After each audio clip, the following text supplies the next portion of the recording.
Hello, good morning everyone. मेरा नाम विवेक त्रिपाठी है। आज मैं आप लोगों के सामने क्लास 12 फिजिक्स के एक टॉपिक को लेकर आया हूँ। हम लोग आज पढ़ेंगे electric field at a point at any point due to short electric dipole. Short electric dipole के कारण मीन्स इलेक्ट्रिक डाइपोल के बहुत ही नियर किसी पॉइंट पर इलेक्ट्रिक फील्ड इंटेंसिटी की वैल्यू क्या होगी यह हम लोग कैलकुलेट करेंगे। ठीक है, ध्यान दीजिएगा, यह एट रेंडम पॉइंट पर है। ठीक है, ये मीन्स कि इलेक्ट्रिक डाइपोल के कारण एट रेंडम किसी भी पॉइंट पर इलेक्ट्रिक फील्ड की वैल्यू क्या होगी हम लोग यहाँ उसे कैलकुलेट करेंगे। ठीक है, तो हम लोग प्रीवियस टॉपिक में पढ़ चुके हैं कि इलेक्ट्रिक डाइपोल के एक्सिस पर किसी पॉइंट पर इलेक्ट्रिक फील्ड की इंटेंसिटी की वैल्यू क्या होती है उसे हम लोग कैलकुलेट करके देख चुके हैं। और इलेक्ट्रिक डाइपोल के वर्टिकल एक्सिस पर स्थित किसी भी पॉइंट पर इलेक्ट्रिक फील्ड की वैल्यू क्या होगी उसे हम लोग कैलकुलेट करके देख चुके हैं। ठीक है, आज हम लोग पढ़ेंगे इस पॉइंट को। ठीक है, तो यहाँ ध्यान दीजिएगा, मान लेते हैं कि ए बी एक जो है इलेक्ट्रिक डाइपोल है। ठीक है, ए बी एक इलेक्ट्रिक डाइपोल है। इसका सेंटर पॉइंट O है। इसके सेंटर से स्मॉल r डिस्टेंस पर एक पॉइंट है कैपिटल K, जहां पर हमें इलेक्ट्रिक फील्ड इंटेंसिटी की वैल्यू को फाइंड करना है। ठीक है, तो इस पॉइंट पर हमें इलेक्ट्रिक फील्ड की वैल्यू फाइंड करना है। अब हम लोग देख लेते हैं, प्रीवियस दो टॉपिक का हेल्प ले लेते हैं। क्या हम लोग जानते हैं कि यदि एक्सिस पर किसी पॉइंट पर इलेक्ट्रिक फील्ड इंटेंसिटी की वैल्यू निकालनी होती है तो उसका जो है हम लोग डेरिवेशन कर चुके हैं। वो क्या होता है, अगर इलेक्ट्रिक डाइपोल के एक्सिस पर कोई पॉइंट है तो वहां पर इलेक्ट्रिक फील्ड इंटेंसिटी की वैल्यू 1/4πε0 2p/r³ होता है। ठीक है, तो यह चीज हम लोग कैलकुलेट करके देख चुके हैं। दूसरा, वर्टिकल एक्सिस पर जो होता है वहां 2 की जगह सिंगल p हो जाता है, 1/4πε0 p/r³। ठीक है, तो उन दोनों फार्मूला को ध्यान में रखते हुए यहाँ हम लोग डेरिवेशन करेंगे। तो अब हम लोग करते क्या है, ए बी के दो कंपोनेंट ले लेते हैं। एक है a1b1, दूसरा है a2b2। ठीक है, तो a1b1 जो है इसके एक्सिस के नाम हो गया, मीन्स a1b1 वह कंपोनेंट है जिसके एक्सिस में यह पॉइंट के लाई करता है। ठीक है, और a2b2 वह कंपोनेंट है जिसके वर्टिकल एक्सिस में यह पॉइंट के लाई करता है। ऐसे में मीन्स हम लोग इस इलेक्ट्रिक डाइपोल के दो कंपोनेंट इस तरह से करेंगे कि एक के कारण इसके एक्सिस में यह पॉइंट आ जाए, दूसरे के कारण इसके वर्टिकल एक्सिस में यह कंपोनेंट आ जाए। ठीक है, तो हम लोग इसके कॉस कंपोनेंट और साइन कंपोनेंट में ब्रेक कर देंगे। ठीक है, हम लोग मान लेते हैं कि इस इलेक्ट्रिक डाइपोल ए बी का डाइपोल मोमेंट क्या है, स्मॉल p है। ठीक है, तो a1b1 के अलावा जो कंपोनेंट होगा वो p cos थीटा होगा। मीन्स इलेक्ट्रिक डाइपोल का डाइपोल मोमेंट a1b1 के कारण क्या होगा, p cos थीटा, और a2b2 एक्सिस के अलावा क्या हो जाएगा, p sin थीटा हो जाएगा।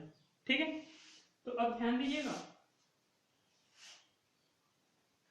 मान लेते हैं लेट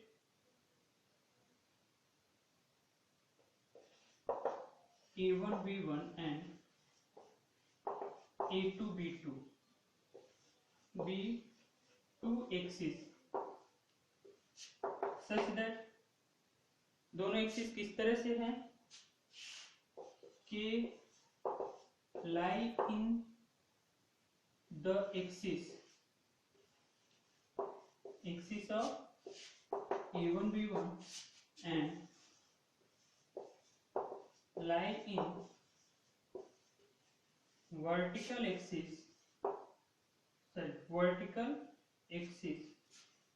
of a2b2। ठीक, इस तरह से हम लोग दो लाइन एज्यूम कर लेते हैं। ठीक है, देयरफॉर डाइपोल मोमेंट का जो कंपोनेंट होगा वो क्या होगा,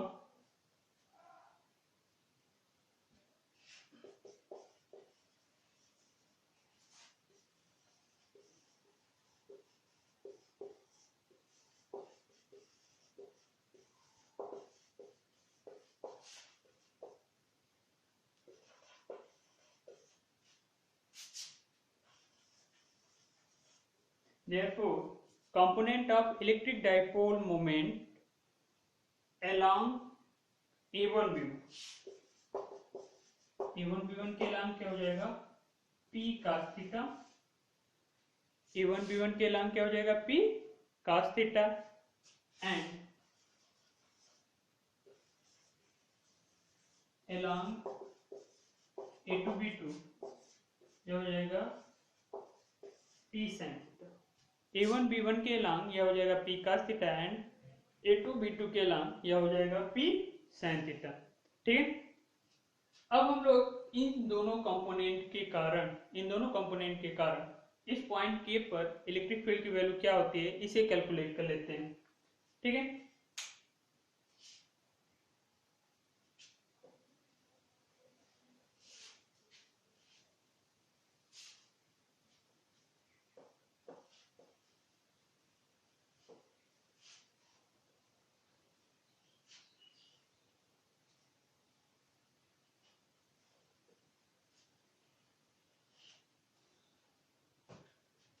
हाँ तो ध्यान दीजिएगा, let's vector E1 mod vector E1, क्योंकि अभी हम लोग इसकी वैल्यू को ही फाइंड करें। ठीक है, मॉड वेक्टर E1 मान लेते हैं कि इसके अलांग है, ठीक, E2 मान लेते हैं इसके अलांग। तो मॉड वेक्टर E1 की वैल्यू क्या हो जाएगा, वो हो जाएगा 1/4 2p cos theta by r3। क्या हो जाएगा 1/4 2p cos theta by r3। ठीक है, and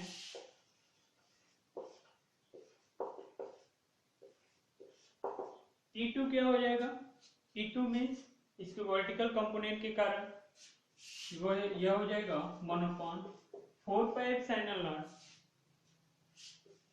p sin theta by r3।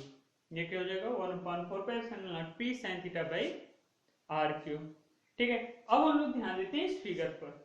यह फिगर क्या है, यह E2 जो है या E1 जो है KL एक्सिस के अलांग है, वेक्टर KL द्वारा रिप्रेजेंट हो रहा है, और वेक्टर E2 जो है वेक्टर KM द्वारा रिप्रेजेंट हो रहा है। ठीक है,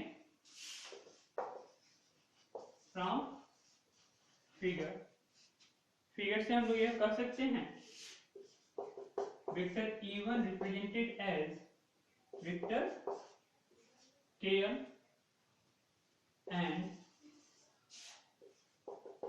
vector E2 represented as vector KM। Vector E2 vector KM द्वारा रिप्रेजेंट हो रहा है और वेक्टर E1 वेक्टर KL द्वारा रिप्रेजेंट हो रहा है। ठीक है, तो अब हम लोग पैरेललोग्राम थ्योरम द्वारा इसका जो रिजल्टेंट होता है वह इसके स्क्वायर रूट के इक्वल होगा, यह हम लोग जानते हैं। ठीक है, उसे कर लेते हैं। Therefore according to the parallelogram theorem resultant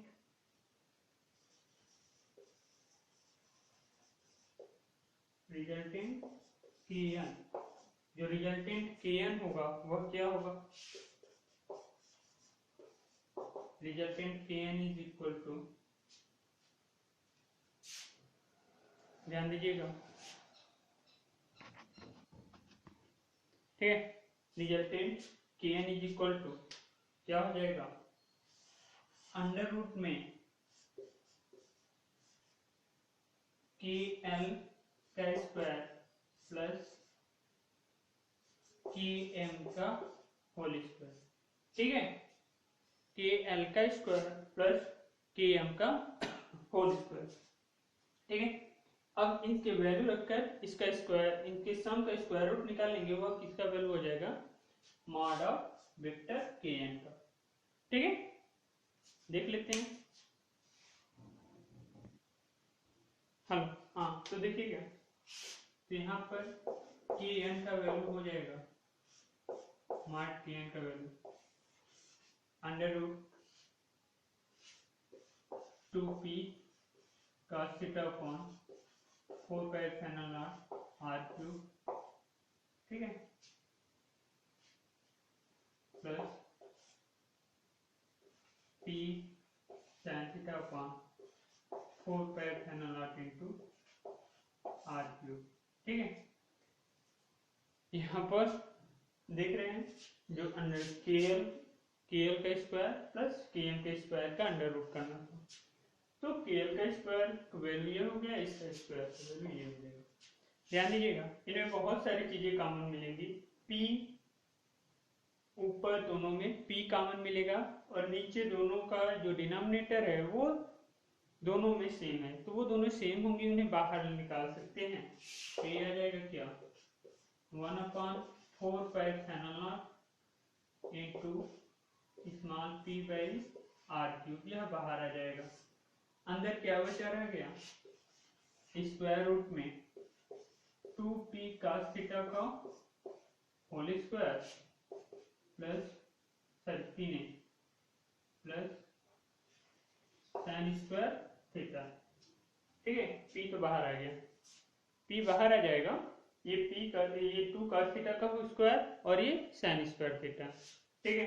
तो यहाँ से हम लोग पाएंगे, यहाँ जाएगा p upon 4 pi epsilon not into r cube और यह हो जाएगा 4 cos square theta plus sin square theta. अब इनमें से एक cos स्क्वायर थीटा को हम लोग निकाल लेंगे, तो यहाँ 3 cos square theta plus cos square theta plus sin square theta बचेगा और sin square theta plus cos square theta की वैल्यू क्या होती है आप जानते हैं, ठीक है।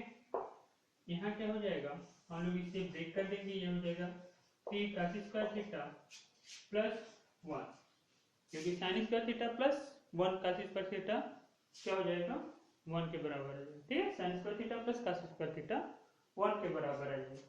तो हमारा वैल्यू क्या आ गया, जो E का वैल्यू है, रिजल्टेंट E का वैल्यू जिसे हम लोग Kn द्वारा रिप्रेजेंट कर रहे थे, उसका वैल्यू क्या हो जाएगा 1/4 pi epsilon not into small p by r cube bracket में under root 3 cos square theta plus 1, ठीक है। यह वैल्यू आ जाएगा E का वैल्यू, ठीक।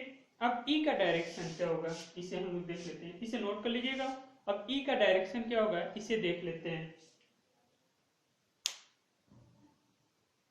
हाँ ध्यान दीजिएगा, यहाँ अब हम लोग डायरेक्शन निकालने की बात कर रहे हैं, तो यहाँ हम पहले ही फिगर में एज्यूम कर लिए हैं कि अल्फा क्या है, हमारे रिजल्टेंट का एंगल है, किस एक्सिस जो A1 B1 का एक्सिस है, A1 B1 की एक्सिस से मान लेते हैं कि अल्फा रिजल्टेंट का डायरेक्शन है, ठीक है।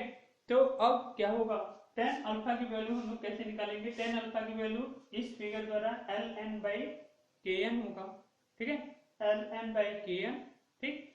तो यहाँ से जो वैल्यू ln का है वही वैल्यू km का होगा, क्योंकि पैरेललोग्राम, तो क्या हो जाएगा km/km, ठीक। km का वैल्यू क्या है E2 और kl का वैल्यू क्या है E1, तो E2 और E1 दोनों के वैल्यू रख देंगे, जो कैंसिल होगा कैंसिल हो जाएगा। ध्यान दीजिएगा, ये हो जाएगा p sin theta upon 4 pi epsilon not into r cube into 4 pi epsilon not into r cube upon 2p cos theta, ठीक है। तो ये डिनोमिनेटर टोटल कैंसिल हो जाएगा, p से p cancel, sin theta upon cos theta क्या हो जाएगा tan थीटा के बराबर हो जाएगा, means tan alpha is equal to 1/2 tan theta. जो tan अल्फा होगा वो tan थीटा का हाफ होगा, अगर स्मॉल पोर्शन में लेंगे, ठीक है, तो जो अल्फा होगा, यदि स्मॉल एंगल है तो जो अल्फा होगा वह थीटा का हाफ होगा, ठीक है। अब हम लोग यहाँ पर इसके स्पेशल केसेस देख लेते हैं। क्या स्पेशल केसेस हैं, दो ही केस होंगे क्योंकि प्लेन में ले रहे हैं, तो प्लेन में दो केसेस अराइजेज होते हैं, क्योंकि वह एक जो है स्पेशल केस उसके एक्सिस पर हो, दूसरा क्या है उसके वर्टिकल लाइन पर हो, ठीक है। यहाँ से देख लेते हैं कि प्रीवियस जो हम लोग डिराइव किए थे क्या हुआ, यहाँ से आ जाता है कि नहीं। ठीक है ना। ओके, ध्यान दीजिएगा, यहाँ पर दो ही स्पेशल केसेस एराइज हो रहे हैं, एक जो है थीटा इक्वल टू 0 डिग्री और एक थीटा इक्वल टू 90 डिग्री का। तो जब थीटा इक्वल टू 0 डिग्री होगा तो कास थीटा की वैल्यू क्या हो जाएगी, 1 के बराबर हो जाएगी, क्योंकि कास 0 की वैल्यू क्या होता है, 1 हो जाता है। ठीक है, तो इस सिचुएशन में जो हमारे रिजल्टेंट ई का वैल्यू होगा वो क्या हो जाएगा, 1/4 pi epsilon naught P by R cube under root 3 into 1 plus 1 means 1/4 pi epsilon naught, ये क्या हो जाएगा, 4 हो जाएगा, 4 का स्क्वायर है 2 पी बाई आर क्यूब।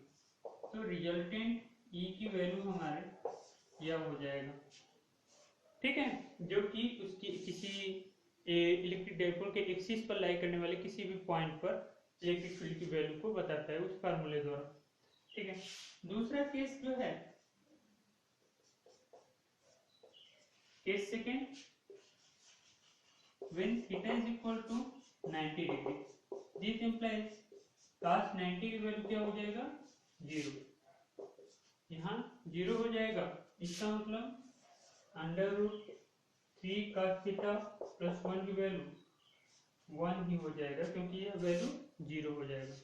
ठीक, तब उस सिचुएशन में ई का वैल्यू क्या आ जाएगा, 1/4 pi epsilon naught P by R cube हो जाएगा। मीन्स जब उसके वर्टिकल एक्सिस पर होगा तो वर्टिकल एक्सिस पर लाई करने वाले किसी पॉइंट पर जो इलेक्ट्रिक फील्ड की वैल्यू जिस तरीके से निकालते हैं तो वह फार्मूला होगा। ठीक है, यानी कि ये एक सिंगल डेरिवेशन से हम लोग उन दोनों डेरिवेशन को भी देख सकते हैं। ठीक, अब अपने नेक्स्ट वीडियो में मैं नेक्स्ट टॉपिक को लेकर आऊंगा। ओके, ठीक है, तब इसे तब तक पढ़ते रहिए, और अगर कुछ भी आपको ना समझ में आए तो प्लीज़ कमेंट करिएगा, इसे जो है शेयर करिएगा। ठीक, मेरे चैनल को जरूर अगर पहली बार देख रहे हैं तो सब्सक्राइब करिए। Okay, bye.